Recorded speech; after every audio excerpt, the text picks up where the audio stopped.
Welcome to the Mike White Podcast, where I, Mike White, share my conversations and book reviews through my journey to learn all that goes on in this amazing world. Buckle up and enjoy the ride. All right, today we're doing another book review. This is the last book review before an interview podcast. So I got the CEO and founder of Bahama Bucks lined up for this week. I'm excited to do that interview, and we'll get back to mixing it up a little bit, but here's the third book interview in a row. It's The Precious Present is the title of the book. It's like a short story by Dr. Spencer Johnson. It's the same guy that wrote the popular book, Who Moved My Cheese? So it's a short story about an old man and a boy, and it kind of goes through that boy's journey into an old man himself. And it ends with the boy now become an old man, and he meets a young child, and it kind of goes in a cycle, like it repeats itself. But so the old man is telling this boy about the precious present, and he says anyone who receives such a present is happy forever. And so the child's all excited, he's like, "Oh, I can't wait! I hope someone gives me the precious present." And he gets older. He's always enjoying spending time with the old man, and he's wondering why, and he's thinking about the precious present. He's trying to find it. He's going around searching, asking the man, like the old man, how to find this present.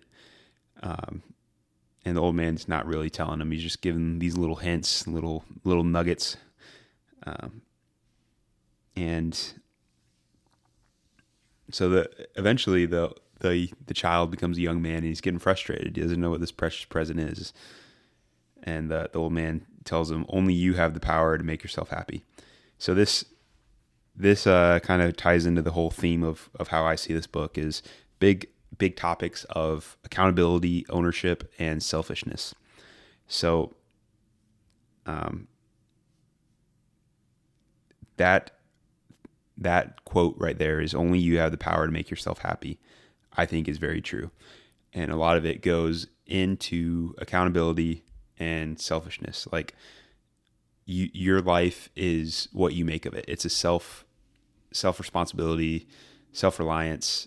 There's other people in the world, and it's great to have relationships. And there's a lot of value in trading with people and being with other people, and finding people that you love and value. And that's great.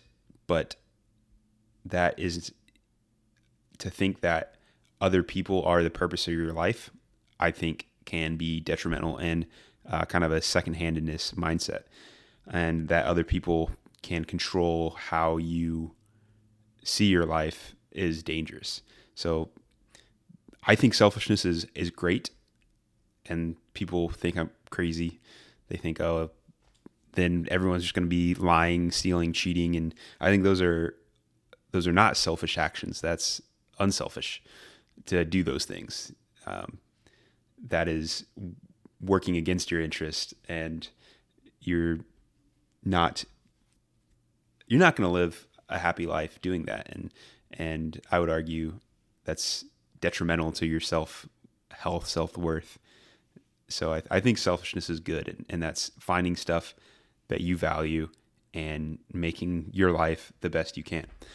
And it's there that the accountability piece plays into it. Like there's always going to be outside factors that aren't in your control, and you really can't do anything about it. But the stuff you can do, that's what you make of it. And whether you meet your goals or not, you should realize that that's you. It's not like outside factors outside of your control that are like the victim mentality type thing. Like you deserve what you get. And sometimes it's not fair, right? Like sometimes there's bad people out there and do harm, and hopefully justice is served, but it's not the stuff outside your control. You can't really do anything about, other than like in that case is, serve justice when you can, fight for individual rights and stuff like that. But really what comes down to it is you are responsible for your life. So anyway, so that I like that quote, and I think that goes pretty deep. I probably ran around it for a little bit there, but the story continues where he's given the hints. The guy's frustrated, and the old man dies. He's like, "Oh, I'm never going to learn the precious present." He stops looking for it, and one day he realizes the precious present is the actual present. It's not the past. It's not the future. It's living in the present, and that's kind of the whole basis of the book. Like, you're not going to be happy if you're always looking back on the past, thinking of what went wrong. You're not going to be happy if you're looking towards the future, worrying, being anxious about if you're going to get what you want or be where you want to be. That the way to be truly happy in your life is to live in the present. And so I like this, and I think the way it can be taken poorly is if you think, "Oh, I'm content." Like, "Oh, I really wanted to, make the baseball team freshman year, let's say, of high school, and I didn't make the team." It's like, "Oh, all right, I didn't make the team," and you don't. And if it's something you really value and you're not working towards it, that's not what this is talking about. In that case, let's say that you don't make the team. Think of like Michael Jordan, didn't make the team. He works his ass off. Like, he is going to put more effort in. He realizes, like, I'm going to learn from the past. Maybe I was doing this, and this wrong. I'm going to fix it. And by doing this, I think that's giving me the best chance to make the team the next year. And you can think of like, "Oh, is he looking in the future?" No, he's still living in the present, in that every day he wakes up, he knows this is what I need to do because I have these future goals.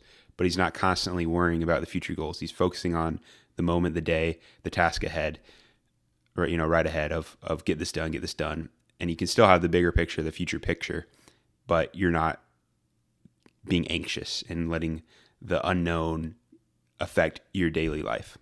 You're just getting after it. And you're not thinking about the past. You're also not dwelling on, "Oh, I'm poor me. I didn't make the team last year. I'm a bad basketball player. I'm never going to be good. I'm just going to give up." So that's also a bad mindset. So live in the present, but have goals. Like, that's what I don't like about the quote, "It is what it is," or the cliche. While yes, I am a huge proponent of reality and reason, and not cheating reality and not lying to yourself. So A is A. I think that's a great tenet. But also, if some people use "it is what it is" like saying, "Oh, well, I have no control. I'm a victim," and that is when it's dangerous. But also, like, the other thing from this book it reminded me of is the sunk cost fallacy. So the people that kind of dwell on the past, it's a common fallacy that you see a lot in people's actions and leads to unhappiness. My favorite example for the sunk cost fallacy is going to a sports game. So let's say baseball. So you pay a lot of money. You get super nice tickets. You're right behind home plate, and it's the seventh inning. You're tired. You've had a good time, and you want to go, but you feel like, "Oh, I got to get my money's worth. I got to stay all 9 innings." And that is the sunk cost fallacy. Like, you should evaluate that. Okay, would I enjoy going home and getting more sleep and doing whatever you want to do after the 7th inning, or would you have more fun staying there and seeing those last 2 innings? And that's what you should evaluate. It doesn't matter that you paid for the 9 innings. You at the time you're making that evaluation. It's whatever is your best option moving forward. The fact that you paid for 9 innings shouldn't go into the equation. So in life, the fact that you did this in the past doesn't mean you're obligated to do something else in the future. You should objectively evaluate, what are my options? What is the best option moving forward? And just because you did something in the past doesn't mean you have to keep doing it. Or just because you invested in yourself in the past, of maybe you thought like this degree that you got, that's what you wanted to go into. And then you realize, I don't really like this. Just because you have the degree doesn't mean you need to continue to do it. Now, it doesn't mean you shouldn't not do it. Maybe the job you have because of that degree is helping you work towards another goal of shifting eventually. So I'm not saying just ditch it and go full force in what you love. And that might be the best option, honestly. Like it's each person should evaluate what, based on their values, their goals, what the best option is moving forward, and act accordingly, and not worry about what you have invested prior to or spent before, but just looking on, okay, where we are now, what would maximize my happiness moving forward. So that's where I think it's a delicate topic of the precious present. Of, while I totally agree to be living your best life, you should be living in the present. It doesn't mean there's not value in learning from the past, which he says in the book. So I think my interpretation is how he intends it. So here's a quote: "The present has nothing to do with wishing. When you have the present, you will be perfectly content to be where you are. The richness of the present comes from its own source. The present is not something that someone gives to you. It is something you give to yourself." So that's where it's like, you'll be perfectly content to be where you are. I don't know if content is my favorite word there. I think you will be content with you recognize this is reality, but that doesn't mean you are content to staying in that state. You may have ambitions to change to a different state or meet a different objective, and that's great. But I think the value is recognizing you are where you are and not having any grudges, but realizing that's what you deserve. I don't know if deserves the best word. And then the other thing I wanted to read. So he says, "It is wise for me to think about the past and to learn from my past, but it is not wise for me to be in the past, for that is how I lose myself. It is also wise to think about the future and to prepare for my future, but it is not wise for me to be in the future, for that is too how I lose myself." So I think he kind of clears up there. But it's a good kind of thought-provoking book to make sure you're not dwelling on the past or being anxious for the future. So if you guys want to check it out, please do. I hope you enjoyed the book review. Next week, Bahama Bucks CEO and founder Blake Buchanan. Should be fun.